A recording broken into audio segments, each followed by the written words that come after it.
Qual foi o verdadeiro objetivo que trouxe Bartolomeu Bueno da Silva Filho até as terras que hoje formam o estado de Goiás?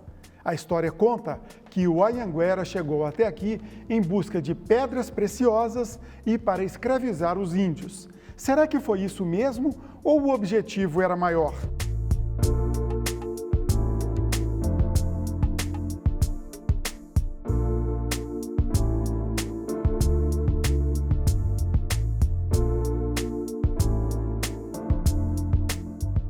Afinal, o que o Anhanguera veio fazer por aqui? Quem vai decifrar este mistério é a arquiteta, professora e doutoranda pela Universidade Federal de Goiás, Luciana Helena Alves da Silva. A pesquisa dela é sobre a Casa Sertaneja Goiana no século XVIII, época em que Bartolomeu chegou por aqui. Olá, professora, tudo bom? Prazer ter a senhora com a gente aqui. Prazer é todo meu. Antes de entrarmos na sua pesquisa, um pequeno esclarecimento. Nós temos o Anhanguera pai e o Anhanguera filho, o Bartolomeu filho, que é o objeto da sua pesquisa, correto? Perfeito. E como é que você chegou nessa pesquisa sua? É um trabalho, uma tese sua do doutorado que está concluindo. Sim. Bartolomeu Bueno filho, o Anhanguera, ele não era esse diabo que pintam por aí, sem fazer trocadilho com o diabo velho? Exatamente. A missão que nós temos assim bastante clara de Bartolomeu Bueno Filho é uma missão expansionista e uma missão de ocupação do território da capitania de São Paulo. Ele sai da capitania de São Paulo em 1722 e traz para cá todo esse repertório, né, da capitania como um bandeirante. Inclusive a casa em que ele mora. Essas terras aqui eram da capitania de São Paulo. Exatamente. A capitania de São Paulo, no momento, Bartolomeu sai de Santana do Parnaíba e ele traz todo o repertório que ele tem de habitar nesse momento, né? E ocupa os arraiais ao longo do Rio Vermelho. Ocupando 4 arraiais ao longo do Rio Vermelho, ele consegue assim o que nós temos hoje, que é a área, né, do município da cidade de Goiás. O primeiro arraial que ele ocupa é o Arraial da Barra e é esse o objeto da minha pesquisa. Vocês chegaram onde foi a casa do Anhanguera, que hoje está dentro do município de Goiás. Fala um pouco sobre essa casa, a origem dela, enfim. O modo de habitar de Bartolomeu, ele percorre todo esse imaginário do bandeirante paulista na questão urbana de Santana do Parnaíba. Ele traz todo esse repertório referente à posição da ocupação ao longo do Rio Tietê, com o largo, a casa, a igreja e o cruzeiro. Então vamos fazer um salto geográfico. Você sai lá da região metropolitana de São Paulo e vem aqui para a antiga Vila Boa. Exatamente. Lembrando que essa casa de Santana do Parnaíba hoje é o Museu de Anhanguera, está em pé, intacta, com todos os seus artefatos, então é uma casa que nos inspira muito a também trazer de volta a casa que foi demolida no Arraial da Barra em 2019. Essa casa, ela tem o mesmo protagonismo, né, dessa condição de ocupação dos arraiais. Então, ao longo do Rio Vermelho, ele trabalha o Arraial da Barra, o Arraial de Santana, o Arraial do Ouro Fino e o Arraial do Ferreiro, colocando os mesmos elementos, a igreja, o cruzeiro, o largo ao longo de rios. E o que aconteceu com essa casa? A gente tem, inclusive, ainda madeiras, restos dela. As aroeiras. As aroeiras, sim. Ela foi destruída recentemente, mas ninguém sabia dessa casa tão importante para a história de Goiás? Tinha conhecimento, sim. Nós temos os documentos revelados tanto do Conselho Municipal de Cultura quanto do IFAM, de visitas feitas ali, né, pela cidade de Goiás, porque a Buenolândia, hoje conhecida antigo Arraial da Barra, né, é um distrito da cidade de Goiás e refere-se ali toda a questão da sua gestão pública, né? A casa, ela caiu por si, né? Nós temos alguns relatos que ela foi demolida ou que ela não teve condição de ter o seu suporte de 292 anos, mas ao mesmo tempo, no mesmo largo, nós vemos no Arraial da Barra a igreja intacta. Da mesma época. A mesma época. Então, por que não trazer também a Casa de Bartolomeu, como foi trazida as condições da Matriz de Santana, do Teatro São Joaquim, da Igreja do Rosário, que também ruiu, né? Então, para nós, seria uma condição excelente para honrar a memória dos ancestrais, dessas famílias que ainda estão ali há mais de 6 gerações. Nós temos famílias inteiras, cemitérios que retratam os pertencimentos de território e sujeito, né? A gente pode dizer que essa casa, esses restos dessa casa, são uma comprovação histórica do primeira sede de poder aqui em Goiás. Nós temos depois o Conde dos Arcos e aqui o Palácio das Esmeraldas, mas foi a primeira sede do poder em Goiás? Com certeza, né? A gente tem ali a casa do Capitão Mor.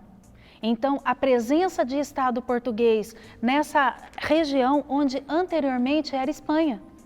Nós temos a missão de Bartolomeu, ela vem justamente para expandir a fronteira no Tratado de Madrid, trazendo um elemento demarcatório geopolítico importante como referência de negociação para que D. João V pudesse negociar com o rei da Espanha esse território, o que seria Goiás hoje, né, com o fundo do Brasil, onde é Sacramento e Sete Povos das Missões. Hoje é Uruguai, divisa hoje é o Uruguai, né? Então, ali hoje onde são colônias espanholas, eram colônias portuguesas e a gente tem condição aí de ver, né, nas fotos, como era a arquitetura e os elementos compositivos de paisagem dos elementos portugueses.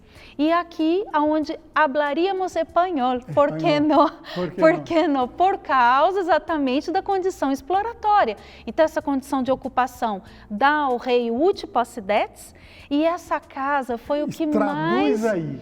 Utiposidetes é um termo dentro do Tratado de Madrid que diz que quem já está, permanece.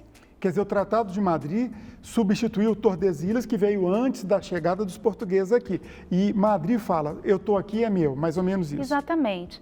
A diferença entre o Tratado de Tordesilhas e o Tratado de Madrid é que Tordesilhas era muito reta, como é Greenwich, uma linha imaginária. E o Tratado de Madrid não. Como eles já tinham conhecimento desse interior, da colônia, eles conseguiram demarcar ao longo de rios, ao longo de serras, traduzindo bastante proximamente o que é hoje o mapa do Brasil.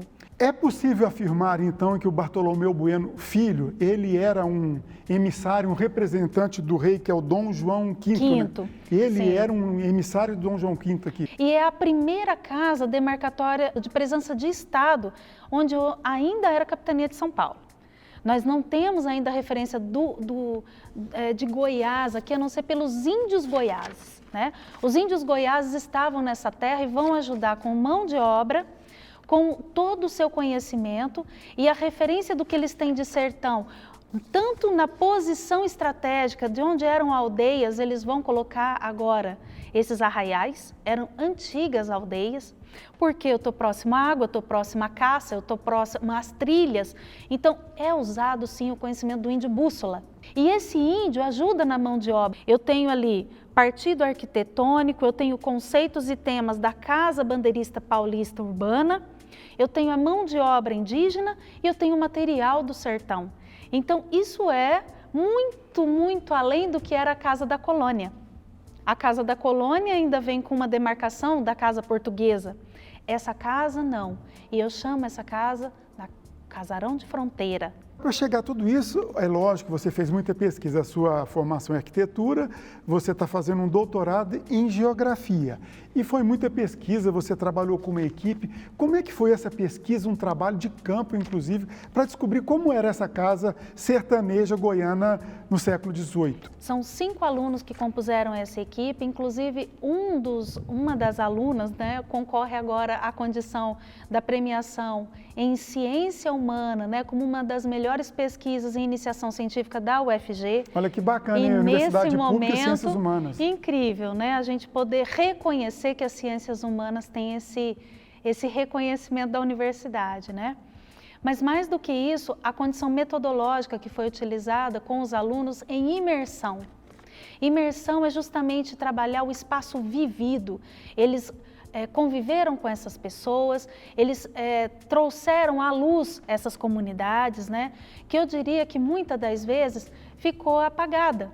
O apagamento é propositivo. Por quê? Porque nesse momento nós tínhamos a construção e todo o repertório, né, dos documentos da capital Goiânia. Então, o que era sertão, o que era ouro, era para ser esquecido e relegado, né? Eu digo que a maior dificuldade desse momento da pesquisa foi exatamente levantar os documentos. Você acredita que esse trabalho seu ajuda também a, digamos assim, pagar uma dívida, não sua, é lógico, mas uma dívida que existe para com a cidade de Goiás, tão importante na história do nosso estado e que foi meio esquecida de 34 para cá? Nós estamos falando de 292 anos. Nós estamos falando de uma mão de obra que construiu tudo aquilo. E nós estamos falando de sujeitos que não têm voz, que não puderam ter voz porque eles não tinham a condição da escrita, a condição de deixar documentadas as suas vivências, né, e os seus passos aqui nesse sertão. A pesquisa ela tem também a intenção de levantar toda essa abordagem cultural, que eles ainda lavam as panelas nos rios, que eles ainda fazem as matanças dos bois com as famílias para os casamentos dos seus filhos, que eles ainda devotam, né, os seus santos da mesma maneira. Então, a relação sujeito-espaço com a condição do sertanejo é tão forte, tão intrínseca, que isso é revelado pela pesquisa, então, desses alunos, né, que levantam em 5 linguagens diferentes e trazem à luz, tiram dessa invisibilidade o sertanejo goiano. Vocês tiveram muito trabalho a atravessar pinguela, pontes antiquíssimas, como é que foi isso? Ainda hoje nós vemos a mesma técnica construtiva, né, dos pontaletes, das toras, né, e esse saber tradicional e essa forma revelada pela arquitetura, né, e revelada pela gastronomia, revelada por todo o arsenal e o arcabouço cultural que nós temos o privilégio ainda de visitar e conhecer nos 4 arraiais goianos, fundados desde 1727. E você arriscaria dizer que uma dessas pontes que estão erguidas até hoje, Bartolomeu pode ter pisado em alguma delas? Pode ser que sim, mas são aroeiras, né? Então, com certeza, a gente pode ter, sim, ainda umas pegadas ao longo da Estrada Real. Luciana, última pergunta. O Bartolomeu Bueno era português, né? Ou ele já tinha nascido no Brasil? O filho é brasileiro. Ele é de Santana do Parnaíba. Então ele já tinha um jeitinho brasileiro, porque quando ele saiu de Santana do Parnaíba, ele disse que tinha bússola com uma equipe de mais 300 pessoas e não tinha nada disso. Ele não tinha nem sequer um mapa. E essas pessoas vieram atrás desse engodo. Também por aquela agonia da riqueza, a agonia do ouro, né? Por toda essa promessa, né, da terra e do ouro, mas enfim, o que eles encontraram foi ao longo de 3 anos perdidos no sertão, muita fome, muita doença, né? E quando eles retornam para a capitania de São Paulo, em Santana do Parnaíba, mesmo para conversar com o governador da capitania de São Paulo, eles conseguem uma nova expedição, porque eles levam um pouco do ouro. E quando eles retomam para cá, em 1727, é que vai se realmente fazer a ocupação desses arraiais. São mais de 30 arraiais ao longo do que é hoje Goiás e Tocantins. Professora, agradeço muito a sua participação, parabéns pelo seu trabalho e de sua equipe, e vocês estão ajudando a gente a preservar a memória de nosso estado. Quero agradecer aqui a comunidade, que sem eles a gente jamais teria condição de fazer o trabalho na metodologia de imersão. Agradecer à Universidade Federal de Goiás e aqui a vocês pelo convite, com certeza. Esperamos vocês para conhecer os arraiais e a todos os seus telespectadores. Muito obrigado. TBC, ajudando a preservar a memória de Goiás.